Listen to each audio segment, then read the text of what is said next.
¿Qué tal, Lucas? Muy buenas tardes. Buenas tardes, Diego, ¿cómo estás? Muy bien, muy bien. Una acalorada tarde aquí en Exaltación están pasando casi los 34 grados de temperatura, pero sí, son ambientes de trabajo que las altas tecnologías nos han permitido poder readaptarnos y también hablando de lo que planteaba en la introducción, mucha más gente se incorporó a la web, al ciberespacio en esta cuarentena. Se dice que muchos llegaron para quedarse y muchas conductas también, pero también muchos delitos. Probamos que es apabullante el crecimiento del ciberdelito que deja secuelas. Esas secuelas psíquicas Exacto. no se ven. ¿Cuáles son las más determinantes que podés apreciar? Y así ciertos, ¿no? Pero estuvimos viendo un aumento en casi todos los ciberdelitos que atendemos. Los efectos en las víctimas, nosotros siempre los hemos mesurado caso a caso, porque depende mucho de lo que es las circunstancias de la víctima, digamos, qué posibilidad tiene de defenderse ante un ataque y el hecho en sí. ¿Qué quiere decir? Nosotros no vamos a tomar no podemos poner en la misma bolsa el ataque que recibe un adulto por parte de otro adulto, ejemplo, en el ámbito de una pareja, a cuando tenemos los casos de grooming tan famosos, ¿no? Donde las víctimas son niños eh, y el repertorio de recursos que tienen para defenderse siempre es mucho menor que el que tendría un adulto. Entonces, nosotros siempre vamos a estar mirando qué es lo que sucede, quién es la persona atacada y qué es lo que le ha pasado, digamos, como para poder determinar el tipo de daño. O sea que es algo individualizar en cada caso, pero por decir generalidades, y sí, son todas las manifestaciones que giran en torno a la angustia, ¿no? Y a su sintomatología, que bueno, que tiene repercusiones corporales, repercusiones sociales y obviamente repercusiones psicológicas. O sea, toda la vida de la persona, de la víctima de un ciberdelito empieza a estar afectada, no es solamente lo psicológico. A mí no me gusta digamos, reducir todo a un tema psicológico, porque también sabemos que el estrés tiene efectos en el cuerpo, o en el rendimiento académico, o en el rendimiento laboral, o toda la parte de daños morales, que bueno, ustedes los abogados conocen más y... Los casos ¿no? que tienen que reprimir sus conductas, ¿no? Nosotros veíamos los casos de hostigamiento, que bueno, de hecho, y sea de paso, no es delito en Argentina, increíblemente, donde la gente tiene que salirse de las redes, hasta mudarse, sabiendo que no se puede investigar en muchos casos, salvo en Ciudad de Buenos Aires. Ese efecto de esa persecución, quizás a través de un anónimo, genera más daño que una amenaza directa. Bien, a mí me parece lo que vos decís respecto a la tipificación, digamos, de esto que nosotros llamamos ciberdelitos, que obviamente no figuran quizás así en el Código Penal, ¿no? Eh, es cierto que le falta al cuerpo legal, digamos, al cuerpo jurídico, actualizarse con la era en la que vivimos. Nosotros estamos viviendo en lo que es la era digital, que no tiene que ver solamente con Internet, sino con esto que se inicia a partir de la caída del muro de Berlín, ¿no? Que es la caída progresiva de todos los muros. Si nosotros estamos viviendo una pandemia que se inició en Wuhan, China, digamos, y llega a la otra punta del mundo que podríamos ser nosotros, quiere decir que no hay muros de contención, o sea que no solamente nuestra era hay que pensarla en el tema de internet y los celulares, eso es más bien un decantado de algo que ocurre, que es el tema de la globalización, el tema de la migración de las personas, y bueno, y también de las especies y las enfermedades, digamos.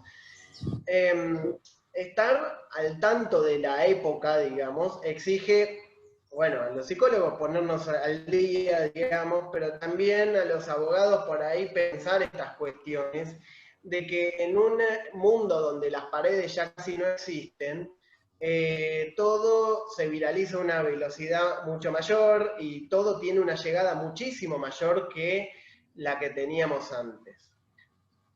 Supongamos el bullying que nosotros conocimos de la escuela, nosotros que somos más grandecitos, digamos, no tenía esa connotación digital, digamos, todo ocurría dentro de una escuela o de un aula, y bueno, uno se iba del aula o de la escuela y esto terminaba. Una pintada era... Hoy con el ciberbullying...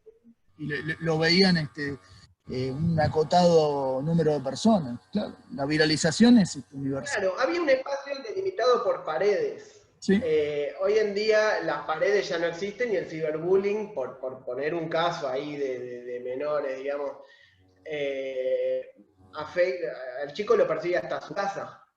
Hasta la familia puede ver cómo lo maltratan, o también toma esta cosa de que Internet recuerda, ¿no? Y esto se sigue replicando por los años. Entonces, esta cosa del factor temporal y el factor espacial y la velocidad, justo yo me reía que ¿no? Velocidad en física es igual a espacio sobre tiempo, ¿no? Y velocidad y espacio es lo que afecta Internet. O sea, es justamente, es muy interesante esa apreciación de la física, digamos.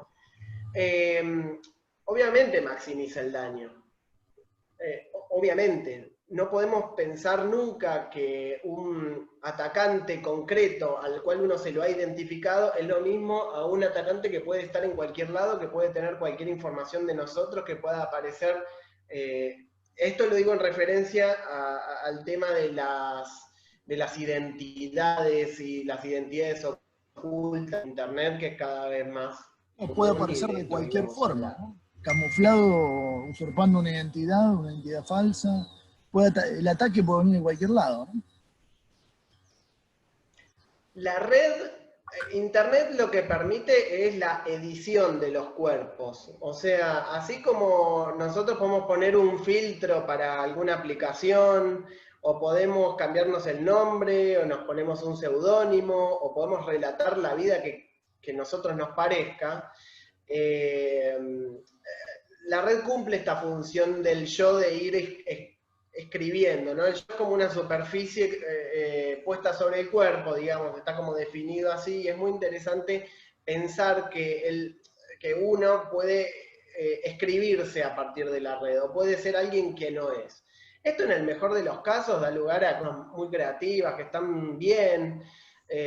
Nosotros antes comentábamos qué es lo que cada uno da a ver en las distintas aplicaciones. No es lo mismo como uno se presenta en una red social como LinkedIn, donde está lo laboral puesto en juego, a cómo se muestra en Mejores Amigos de Instagram, ¿no? Que sabemos que los jóvenes hacen desastres con esto, ¿no?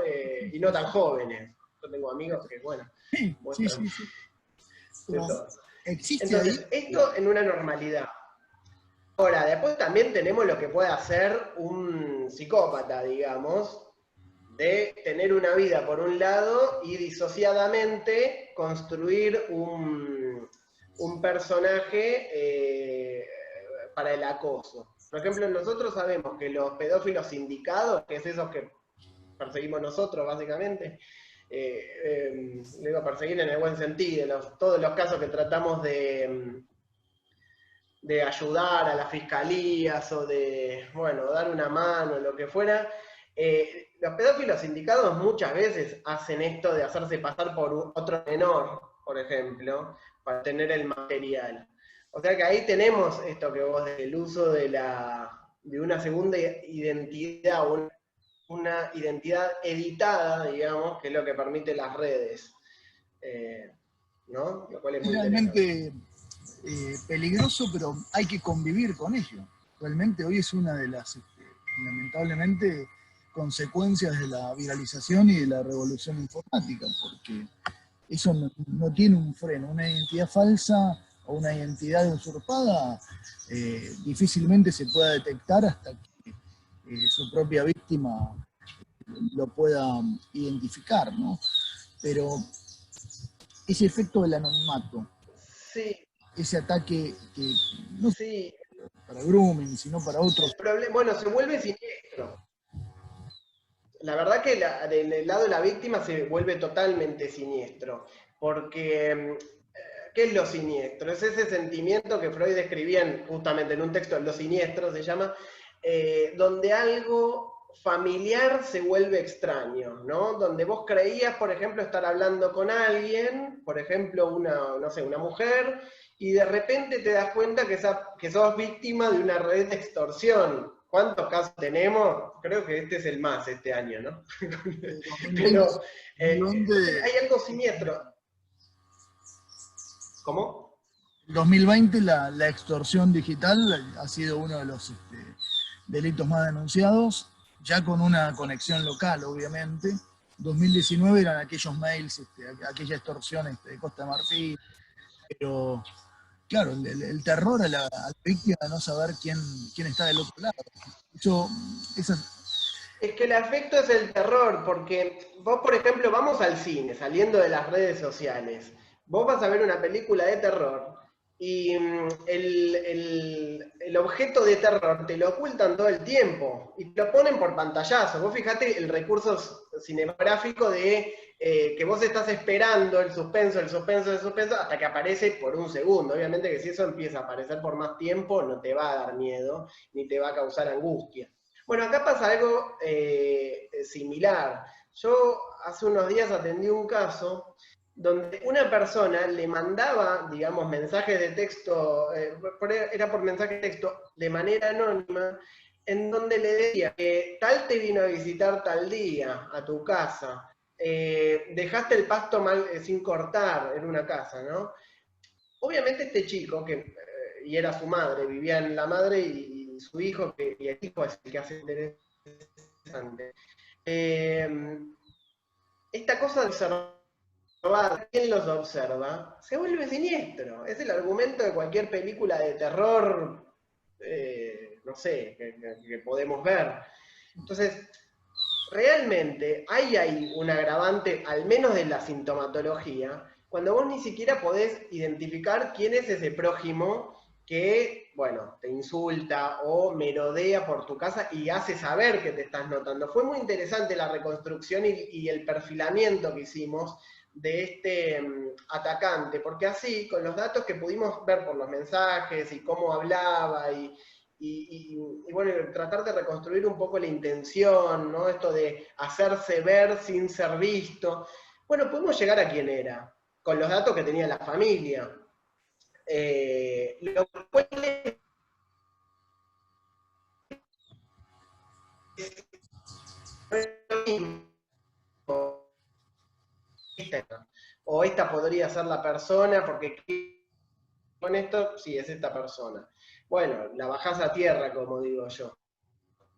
Es el de concreto de alguien que está en todos lados, que no sabes qué información hay un tiene de vos. patrón que se pueda seguir de este tipo de personajes o cada caso tiene su historia. Yo lo que estudié, que esto no es lo que es la forma de hacerlo, sino lo que los mismos casos de la asociación nos fue llevando a hacer, hay toda una rama, digamos, medio de la criminalística, que ahí toca un poco la psicología y toca todo, que es toda la parte de perfilación, digamos, con la información que vos, la perfilación no es del atacante, sino de la escena. O sea que vos tenés que tomar el atacante, la víctima y todo el material que puedas reunir como para poder decir qué fue lo que pasó. Obviamente, no como una mirada ingenua. O sea, ahí entran, por lo menos cuando a mí me traen el material de texto, por ejemplo, es muy interesante hacer un análisis, qué palabras usa, qué nivel educativo parece que tuviera en ese texto, qué tipo de oraciones utilizan, porque vos sabés que las estructuras clínicas tienen, digamos, su mecanismo psíquico estructurante, tiene consecuencias en la manera de la que hablan. O sea, así como el psicótico puede usar frases bizarras o o condensaciones de palabras que no tienen sentido, el perverso a veces utiliza frases adversativas, tal cosa pero lo otro, o está disociado lo que tiene que ver, lo que dice con el afecto que debería tener, ¿no? Y cuando, por ejemplo, vemos esto que se les va el teclado, ¿viste? Como que parece que se les va el teclado, que escriben todo mal, ahí podemos suponer algún tipo de ansiedad o de enojo, ¿no? Sí, Son todas hipótesis que uno va manejando y junto, cuando hay fiscalía, mucho mejor, ¿no? Cuando hay poder judicial en el medio, alguna autoridad, esto se hace muchísimo mejor. Pero a veces, en la contención en las víctimas, uno les habilita esto de que puedan pensar a ver quién puede estar gastando todo este tiempo para hacer esto, sí, ¿no? sí, Sobre todo en los casos de acoso. sí, sí, sí, Lo mismo cuando pasan los casos de grooming. Yo me la paso diciendo que no todos los pedófilos son el perverso sindicado que conocemos, que hace material y lo vende por la deep web y no sé qué. Hay muchos pederastas que francamente, son psicóticos o están bajo el consumo, bajo los efectos del consumo de sustancia. Entonces, todas estas tareas de perfilación de lo que podría ser la escena de un delito o un posible delito. Eso es lo que hacemos en el departamento. Yo, para saber eso, tuve que ponerme a estudiar un poco de criminalística. O sea, si no, podía dar opiniones clínicas sobre lo que a mí me parecía, pero bueno, ahí con las entrevistas a los padres o al menor o el análisis un poco del material que la víctima te provee, ahí uno puede empezar a reconstruir algo, lo cual toda construcción también tiene un efecto de tranquilizador para la víctima. No solo porque estás vos ahí, sino porque también empieza como a tener sentido esta cosa que sabes, pará, o sea, me están llegando cosas, no pueden ver de dónde viene el ataque, o sea que puede venir desde todos lados, y vos no podés distinguir el punto. sí. ¿Se entiende? Eso, la revolución informática hoy ha hecho que, como decíamos al principio, que miles de personas ingresaran a la web y las que ya estaban utilicen las altas tecnologías más tiempo. Realmente a veces se torna incontrolable que el crimen se meta y se inmiscuya en este universo paralelo que es Internet. Tenemos que acostumbrarnos a vivir con estos personajes. La educación o la capacitación preventiva puede llegar a prevenir algunos de estos delitos, pero otros no. Pero tenemos que acostumbrarnos a que estos delincuentes pueden atacar en cualquier momento. Vos considerás que es una herramienta que no vamos a poder contener hasta que ocurra el delito que no se puede prevenir, obviamente. Mira, nada nunca pudo detener el delito. O sea, si no, no existiría, me parece, bueno, toda la fuerza del Estado puesta, ¿no? Digamos, no existiría el Poder Judicial. A ver, hay un punto del ser humano que es un incurable, que tiene las diversas satisfacciones que tiene. O sea, no tomamos nunca un ser humano bueno, libre de culpas, sino un ser humano tentado a veces por gozar sobre el otro, ¿no? Desde los mandamientos, esto es así desde los mandamientos del Antiguo Testamento hasta el día de hoy.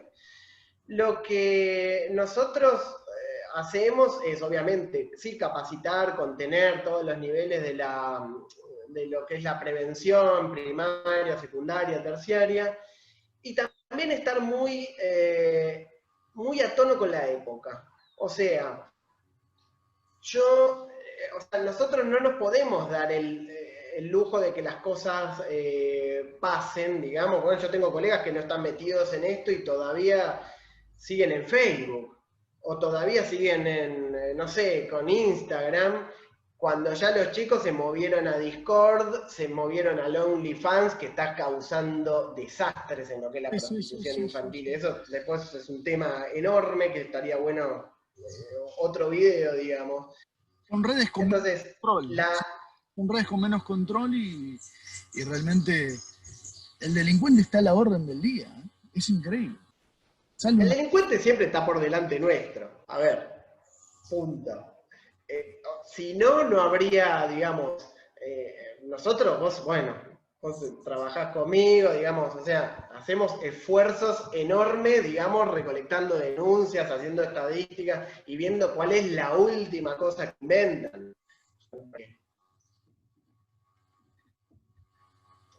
Esto, a ver, hay puntos donde, por eso te digo, esta cualidad humana de gozar sobre los demás, digamos, es incurable. Uno la puede acotar, pero bueno, viene con la condición humana, es así. El tema es qué hacemos nosotros con esto. Digamos, por ejemplo, el tema ciberbullying, que cuánta charla dimos, un montón, y todavía hay que anoticiar a veces a los docentes de que sí, es un fenómeno que excede a la escuela, ¿no? O sea, Sí, el bullying, entre menores, sin duda causa un daño tremendo, inclusive puede trascender las plataformas digitales hasta un momento, hasta un lugar físico y terminar con consecuencias realmente muy graves. Pero bueno, es que acá hay un tema importante, porque yo descreo de esa clasificación que dice mundo real, mundo virtual.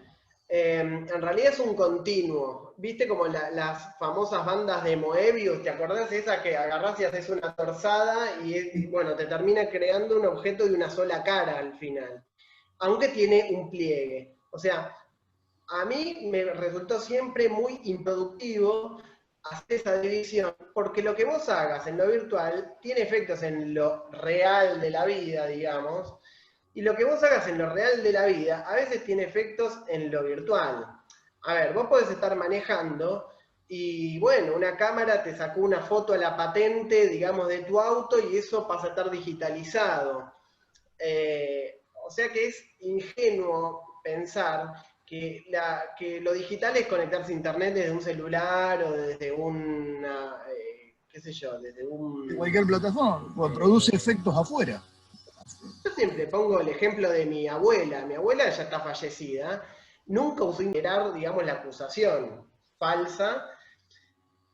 ¿Se entiende? O sea, es Reputación, ¿no? un...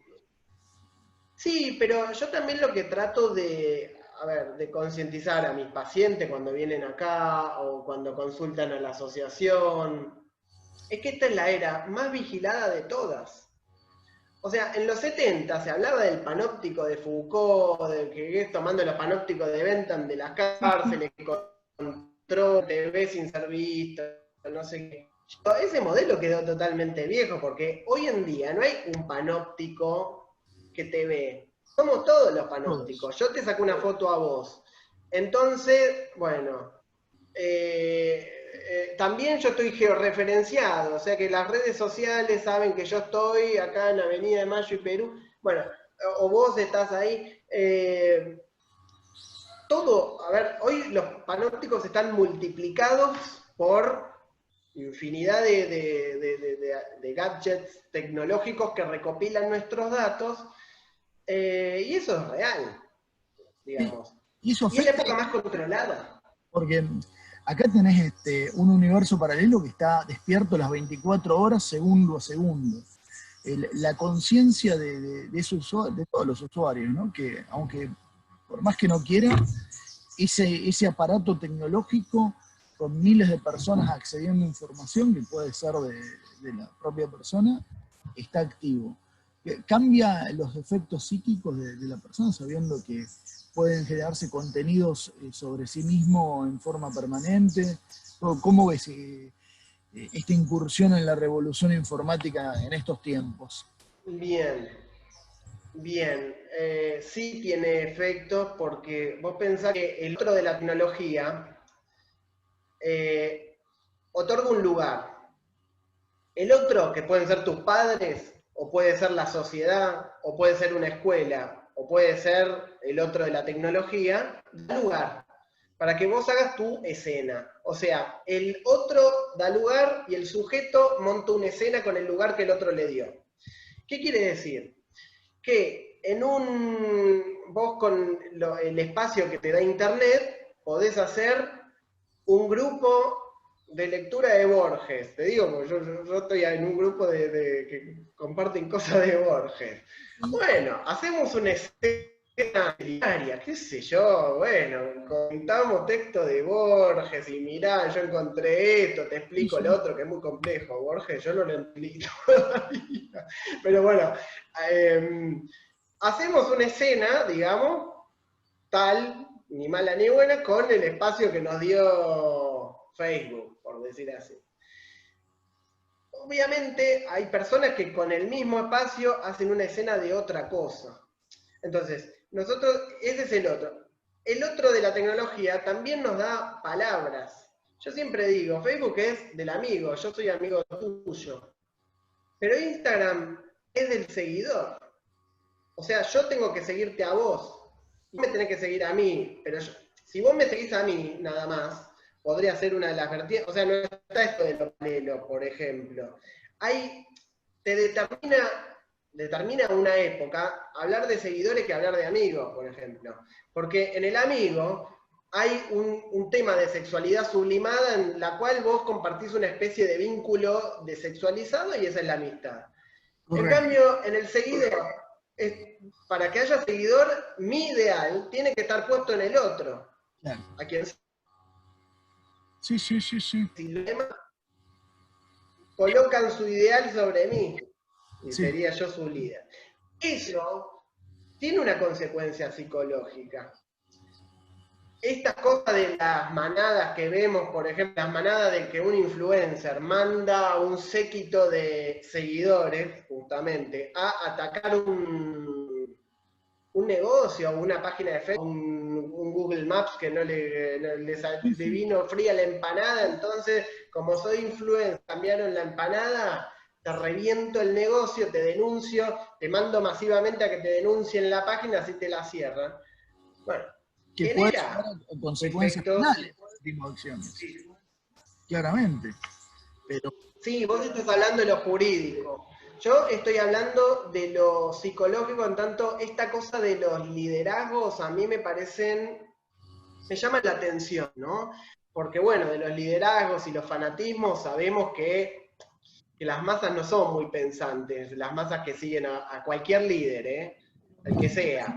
Para influir, no hay influencers con pocos seguidores, con muchos, pero esos perfiles se pueden generar artificialmente y en la vida real esas personas totalmente distintas, una fachada para mostrarle lo perfecto que es y en realidad no lo es y genera como una doble personalidad, una personalidad real, una personalidad una falsa personalidad digital. Bueno, es ese proceso que es que acá tenemos, depende, porque la persona sana juega te muestra lo que quiere, ¿entendés?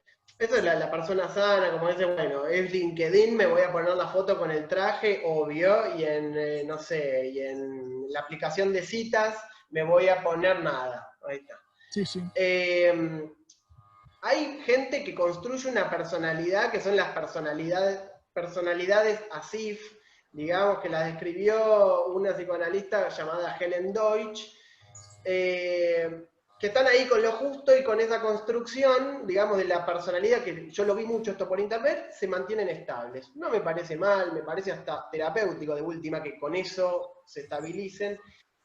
Y a mí lo que más grave me parece es la doble fachada que puede tener las estructuras perversas. Que vos sabés que, bueno, si no sabés te lo cuento yo, las estructuras perversas son una estructura bifronte, o sea, tienen un mecanismo que pueden reprimir por un lado, pero en algún punto tienen otro mecanismo más renegatorio y generan a la larga que puedan disociarse. O sea, pueden funcionar perfecto en muchos ámbitos de la vida, ser el mejor maestro, el mejor vecino y todo, y después tener ahí algo que ocultar, de lo más diverso, por no decir, ¿no? Sí. Esto a mí me parece que es lo más lo más grave, una identidad creada utilitariamente para generar algún tipo de daño. Que lo vemos, por ejemplo, es lo que yo te decía de los pedófilos sindicados. Entonces me hago pasar por una niña de 11 para pedirle fotos sexuales a un niño de la misma edad. Qué sé yo. ¿Lo hemos visto? Sí, hasta el hartazgo. Por lo demás, ya te digo, todas las estructuras utilizan esto de la doble cara o no sé qué. Y también lo que se está viendo, aparte de la estructuración, es el tema de la viralización. Esto lo empezaron a tratar algunos psicoanalistas, como están empezando a buscar qué es esto de la viralización de las teorías conspirativas y todo eso. Se está viendo ¿viste? mucho, sí. Y lo que puede pasar es que a veces un paranoico, por ejemplo, inventa alguna teoría, delira alguna teoría conspirativa, y hay otras personas que lo comparten esto, ¿entendés? Se estabilizan, por ejemplo, en base a un primer delirio. O sea que vos tenés uno delira, genera la teoría conspirativa, y otros cuadros, como la psicosis ordinaria, podrían compartirlo para estabilizarse, digamos. Entonces tenés esto de los terraplanistas, suponete. Esa información, esa información que se comparte, o también llamada noticia falsa, tiene un condimento psicológico para que los usuarios crean algo y realmente consideren de que gran parte es real esa información, pues al hacerse viral puede generar un lío bárbaro.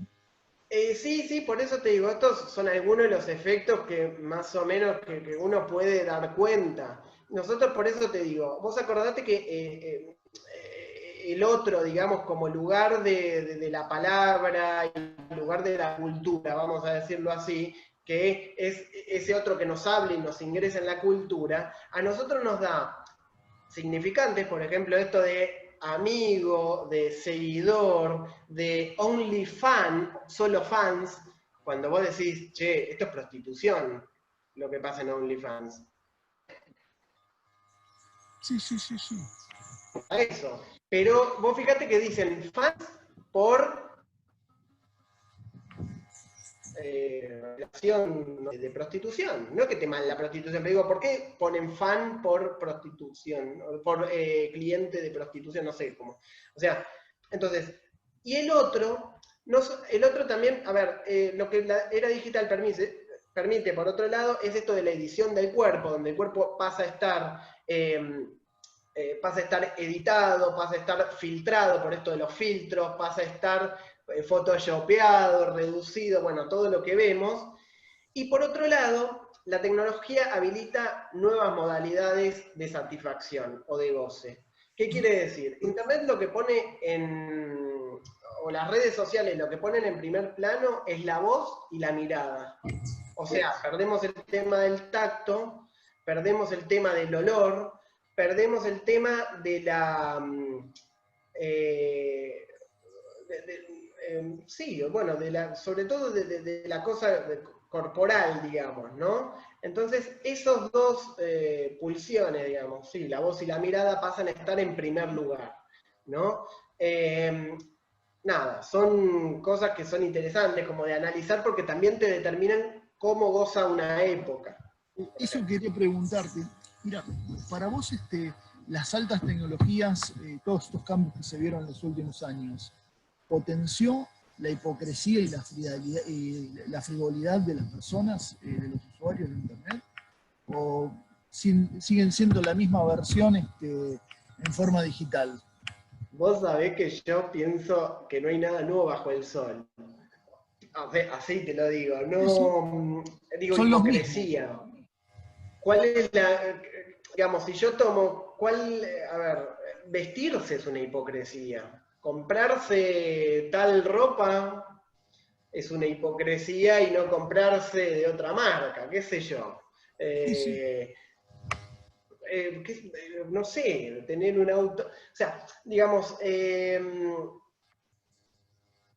digo, por eso te digo, es muy gracioso que, a ver, el yo lo que hace es agarra lo que tiene y hace un patch, digamos, que constituye la identidad. Entonces, eso vos lo podés hacer con cualquier cosa, desde con la ropa que tenés hasta lo que, qué sé yo, lo que sabés, lo que, digamos, esto, Llega más gente ahora. obviamente que esto Ahora lo que llega. hace es digitalizar todo, digamos, y llegar a más gente, eso sí, pero la hipocresía, eso viene con el La ser gente humano. no ha cambiado con respecto a antes de la revolución informática, antes de potenciarse las redes, sino utiliza las redes siendo la misma persona que venía siendo antes. La diferencia que... Sí, pero sí hay un detalle.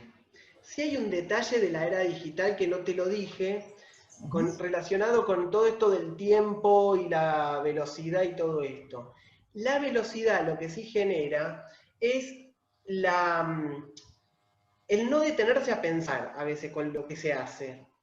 ¿Se entiende? O sea, yo me imagino que en antaño, antes no antes de internet, pero cuando en la época de los mails, si yo me peleaba con vos, ¿qué hacía?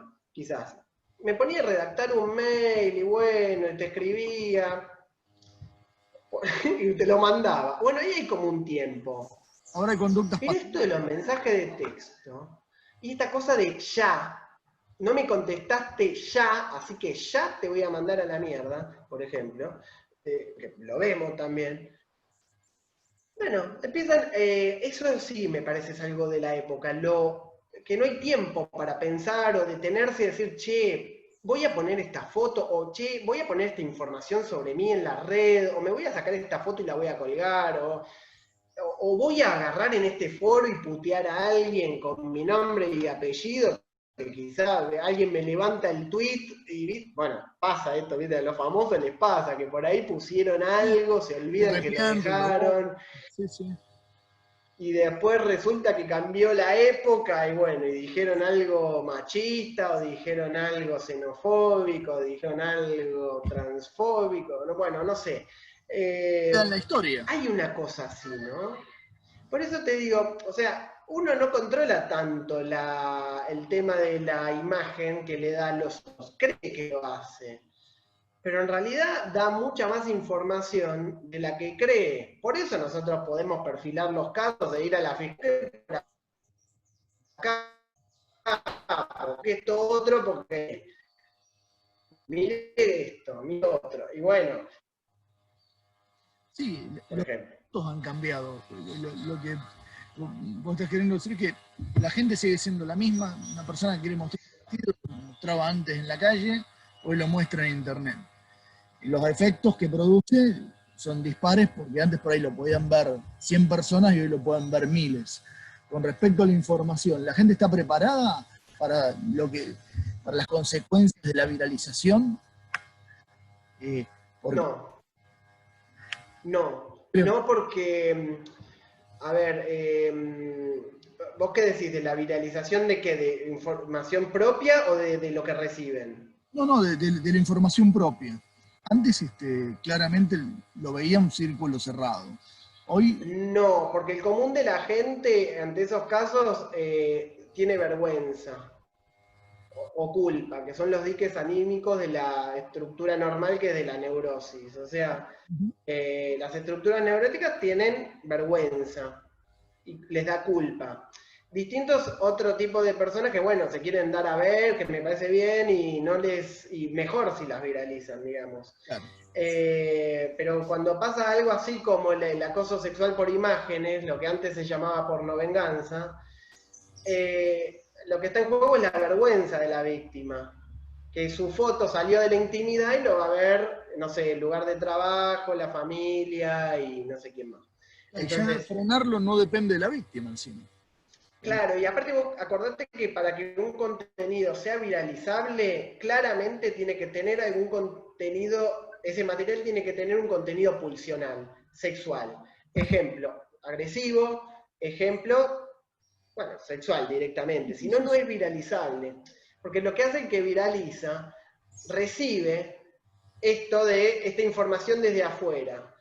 Algo de esa información excita una representación previa, y esa persona lo pasa. Entonces el se dice que es como defensa, yo digo que, ¿entendés? O sea, la viralización es muy defensiva, justamente. Es como dicen los editores de los diarios, el amarillismo es lo que más vende y lo que más se comparte, ¿no? Claro, si vos te metés en las noticias amarillas, o eso que amarillismo que le dicen, vas a ver que siempre el contenido es sexual o agresivo, ¿sí? Sí. Porque si no, no tiene fuerza para ser viralizado. Nadie viraliza una, no sé, la suculenta que, no sé, que plantó en su casa. Eso no le importa a nadie. Siempre, hicimos bueno, si vas a los canales más amarillistas, sí, vas a ver eso. Habíamos hecho un ejercicio de colocar 10 noticias. ¿No? Y 9 noticias normales. La gente, creo que el 70% recuerda el título amarillista. El resto de los títulos no lo recuerda. Eso pasa también en Bueno, porque lo amarillista habla de nosotros, esto te quiero decir. Para que una noticia amarillista a vos te impacte, vos previamente tenés que haber sido determinado por eso. Digamos, si a vos te impacta, por ejemplo, que alguien mató de un balazo a otra persona, a vos eso te va a atraer porque en algún momento tuviste el deseo de matar a alguien, que no quiere decir que lo hayas concretado, pero en algún punto eso se te tuvo que haber pasado por la cabeza. Lo mismo con el tema de lo sexual. Entonces, eso convoca, el punto que vos recibís esa información excita, digamos, algo propio, y uno rápido se quiere desentender de eso, entonces hace participar a un tercero. Este es el motor de la viralización, ¿entendés? Sí. Entonces, mirá esto, entonces vos vas y se lo mandás a tu amigo, por ejemplo. A ver, sabemos, los hombres sabemos, digamos, digo los hombres, también las mujeres, pero es más clásico de los hombres, los videos que circulan en WhatsApp. ¿Nunca te mandaron? De todo te mandan. Mandan de todo tipo de información y mucha gente la comparte sin haber terminado de leerla o de ver el video. Mandan videos, a ver, y mandan videos sexuales, vamos a decirlo educadamente, y cuanto más escatológico, viste que encima no son, los videos de WhatsApp no son una piba que te pudo haber gustado, un tipo que te gusta, no, es bien escatológico, viste que siempre tienen un componente. Bueno, y eso es lo que nos viraliza. ¿Por qué? Porque habla de nosotros. Es muy loco, o sea, pero eso toca algo nuestro y lo queremos pasar al otro porque no queremos ni saber que eso nos tocó. Entonces se dice que tal contenido. Es muy fuerte. Por eso te digo que cuando pasa esto de la ciberextorsión y hay contenido sexual implícito, de la intimidad de las parejas, es muy grave porque nosotros ya sabemos que tiene potencial de viralización. Distinto es que vos hablaste mal de mí en el ámbito del trabajo. ¿Sabes a quién le importa eso? A nadie. Sí. Si yo digo, Diego no me gusta cómo trabaja y no sé qué, me van a mirar allá, bueno, me van a decir, eso no es viralizable. Exactamente. Porque no tiene un contenido pulsional, por decirlo así. Tiene una estructura, un patrón básico que despierte el interés y la curiosidad en el masivo de la población. Y bueno. Claro, entonces cuando tenemos estos casos así de acoso sexual por imágenes, ahí especial atención ahí, porque ese material sí puede viralizarse por una oficina, ponele, o más, no sé, a los famosos les ha pasado, no me acuerdo ahora nadie, pero esta cosa que se viraliza haciendo tal práctica. Bueno, si se viralizó porque eso habla de nosotros, de todos nosotros, no de la persona que lo hizo. Esto es lo fascinante, digo, de ¿no? Es realmente muy interesante y bueno, vamos a seguir conversando de estos temas porque se nos acaba el tiempo. Dinámica, pero la problemática sigue y la dinámica realmente nos sorprende todos los días desde el ámbito jurídico, psicológico. Es muy importante tener una visión desde esa dimensión, de qué es lo que le pasa a los actores que representan esta relación técnico-jurídica a través de las redes sociales y a través del ciberespacio. Pero desde ya te agradezco muchísimo que hayas aceptado la invitación y estamos en contacto. Bueno, Diego, un saludo y saludos a las personas que nos han visto y han compartido este espacio con nosotros. Un placer, ¿eh? Gracias.